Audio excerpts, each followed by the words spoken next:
Voilà pourquoi David a dit dans le psaume 39, il dit, Éternel, sonde-moi et connais mon cœur. Sonde-moi et éprouve mes pensées. Écoutez David, il dit, vois si je suis de la mauvaise voie et ramène-moi dans la voie de l'éternité. Frère, la plus grande prière, ce n'est pas de dire à Dieu, révèle-moi les noms des gens. Révèle-moi les adresses des gens. Révèle-moi l'état d'âme de ma belle-mère.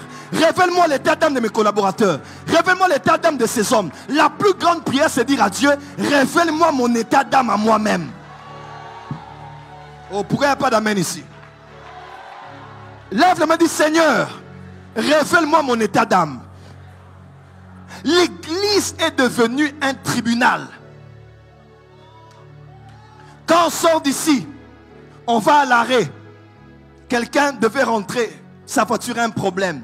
Tu as une voiture, il te demande un lift, de le déposer à la première rue. Tu vas voir des gens qui ne vont même pas prendre dans la voiture. Pourquoi? Je ne connais pas son état d'âme. Il est venu à l'église, il a prié, il a acclamé, il a chanté, il a prié l'amour. Mais quand il faut prendre quelqu'un à la voiture là-bas, je ne connais pas leur état d'âme. Kinshasa et ses baby. On ne connaît pas le cœur des hommes. Et ton cœur à toi? Et ton cœur à toi?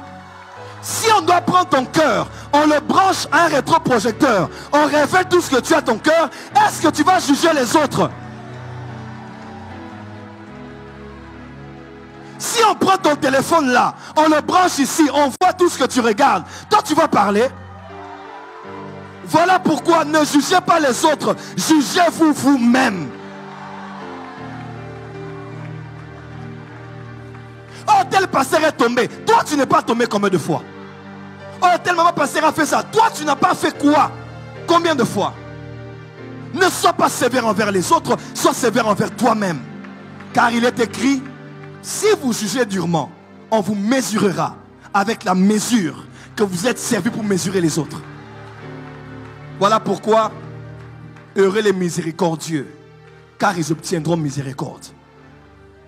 Ne sois pas trop dur envers les autres, sois dur envers toi-même.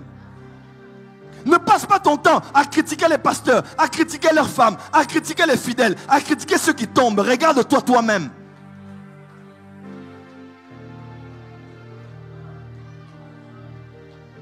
La sœur là est tombée, elle est même enceinte. Toi, tu as voté combien de fois?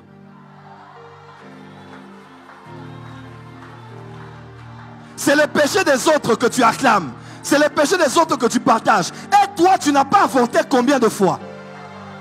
Je préfère une femme qui est tombée, elle a assumé, au lieu d'une personne qui a voté. Elle au moins, elle n'a pas accumulé. Mais toi, tu as accumulé.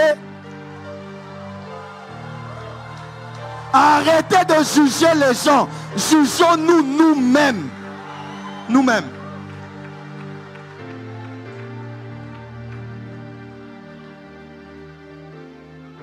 Les païens sont des fois mieux que les chrétiens. Les musulmans, moi j'ai vécu au Bénin, au Nigeria, quand c'est la période de Tabaski, les musulmans nous partageaient la nourriture. Et on mangeait ça sans penser qu'il y a des démons dedans. Mais aujourd'hui, une chrétienne de l'église mange, elle t'appelle pour manger avec elle. Eh, Kinshasa baby, poison. La communion fraternelle a disparu. Et pourtant, acte 2, verset 42, il persévérait dans l'enseignement des apôtres, dans les prières, dans la fraction de pain et dans la communion fraternelle. On ne partage plus le pain aujourd'hui parce qu'on soupçonne tout le monde. Et pourtant, 1 Corinthiens 13 dit, l'amour ne soupçonne pas le mal. Le problème, ce n'est pas l'autre. Le problème, c'est moi-même. C'est moi-même. La francophonie, on aime trop juger les gens. On aime trop comparer avec les autres. Frère, juge-toi toi-même. Arrête de juger le foyer des autres et ton foyer à toi.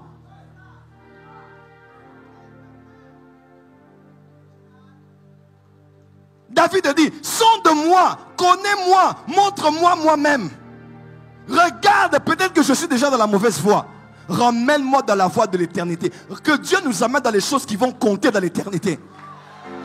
C'est bien, sur la terre on aura des vues. C'est vrai, on aura de l'impact. Mais on ne veut pas rater ce qui va compter dans l'éternité.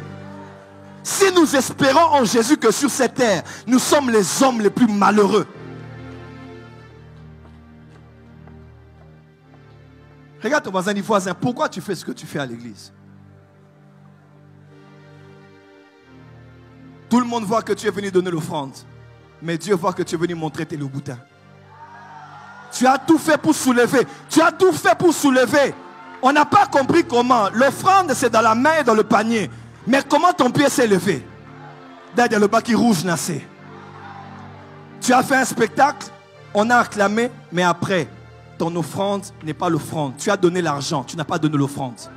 Il y a une différence entre donner l'argent à l'église et donner l'offrande à l'église. Ce qui change l'argent en offrande, c'est la qualité du cœur. Il y a une différence entre donner en offrande de bonne odeur, que Dieu considère comme 5 millions. C'est le cœur qui change les chants en adoration. C'est le cœur qui change le culte en adoration. C'est le cœur qui change l'argent en adoration. Chanter pour Dieu et adorer Dieu, c'est différent. Donner l'argent et donner l'offrande, c'est différent.